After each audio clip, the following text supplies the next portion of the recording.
Over the past month or so, since his big debut at the Davos, Rutger Bregman, who's a Dutch historian, his critique of wealth inequality, of the opposition amongst the world's elite to taxation, the lack of conversation around that has really taken over part of the conversation about these issues. And he was actually invited onto Tucker Carlson to debate these issues. Now, you didn't see that interview because it was pre-taped and pulled, and you're gonna find out very soon why. Here's the first interaction between Rutger and Tucker in the pre-taped interview. You are a millionaire funded by billionaires. That's what you are. And I'm glad you now finally jumped the bandwagon, of people like Bernie Sanders and AOC. But you're not part of the solution, Mr. Carlson. You're part of the problem, actually. AOC, wait, but can I just say, It's true, right? It's true, right? That all the anchors on Fox, they're all millionaires. How is this possible? Well, it's very easy. You're just not talking about certain things. Fox doesn't even play where you are. It doesn't play where you are. Well, have you heard of the internet? I can watch things whatever I want, I have, actually. I can't say I'm a great fan of your show, but I do my homework when you invite me on your show. So, you're probably not gonna air this. Okay, so stick a pin in him saying I doubt that he's gonna air it. But so that was like a couple of minutes into their talk, and he didn't really pull any punches. No. Yeah.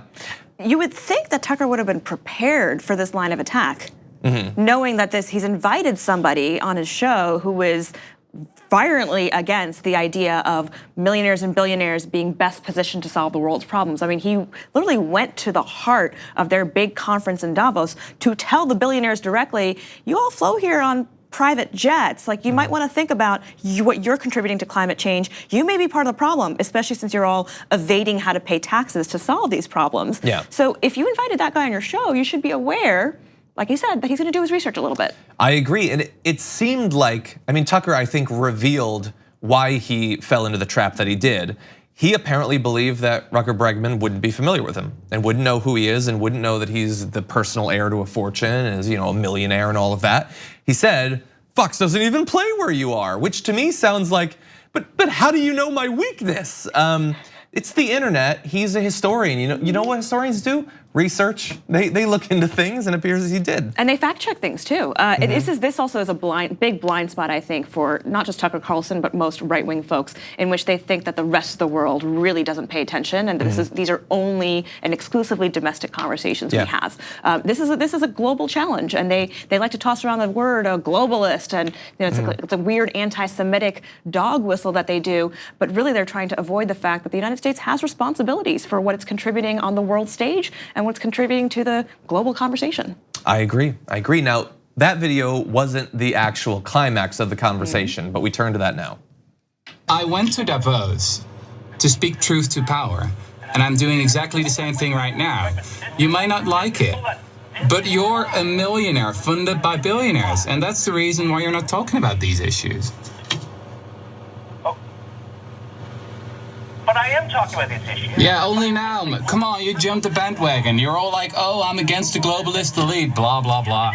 It's not very convincing, to be honest. Why don't you go yourself, you tiny brain, and I hope this gets picked up, because you're a moron. I tried to give you a hearing, but you were too annoying for me. You can't handle the criticism, can you? He's one of he comes from the school of the facts don't care about your feelings, I guess. Very thin-skinned. Right?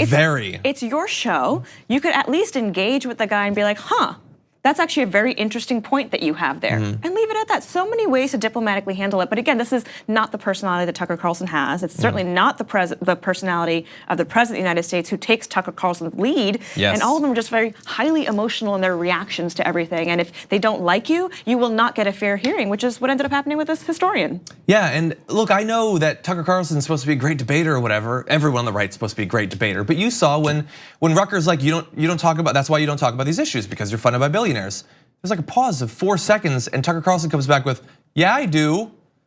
Okay, when Well, Rutger, give a counterpoint. Yeah, give a counterpoint. When Rutger says that you're just bandwagoning, that it's ridiculous for you to assert that you actually want to change the structural issues that have led to the economic system that we have right now, and your response is, you're a tiny brain and you're annoying. No, say, here's what I was talking about a year ago. Here's what I was talking about 5 years ago. You've been on the media forever. If you have a track record in this area, describe it to the man. Or try to appeal to the fact that the Republican Party for many years was and used to be the party of fiscal conservatism, right? It's supposed to be the party that is about giving tax breaks to working class. So at least give due credence to some of the rhetoric that your party has done. And it just goes to show how far away the Tucker Carlsons and the right wing are from what were traditional conservative policies and principles, and how just all in they are in the cult of personality, including their own. Yeah, it's sort of a balancing of deferring to Trump, but also trying to build your own brand in this new supposedly populist way. Now, this went viral all over the place. People are criticizing Tucker Carlson. Obviously, this is a Christian Bale performance from him right there, just losing his mind. So he responded, and here is his explanation for why they did not air that interview. But then he claimed that my corporate masters tell me what to say on this show, and that was too much. Whatever my faults or those of this channel, nobody in management has ever told us what positions to take on the air. Never, not one time. We have total freedom here, and we're grateful for that. I've hosted shows on both the other cable channels, so I know firsthand how rare that freedom is. On this show, thanks to Fox, we get to say exactly what we think is true, for better or worse. But there was no convincing Rutger Bregman of that. He knew what he knew. So I did what I try hard never to do on this show, and I was rude. I called him a moron, and then I modified that word with a vulgar Anglo-Saxon term that is also intelligible in Dutch. In my defense, I would say that that was entirely accurate, but you're not allowed to use that word on television. So once I'd said it out loud, there was no airing the segment.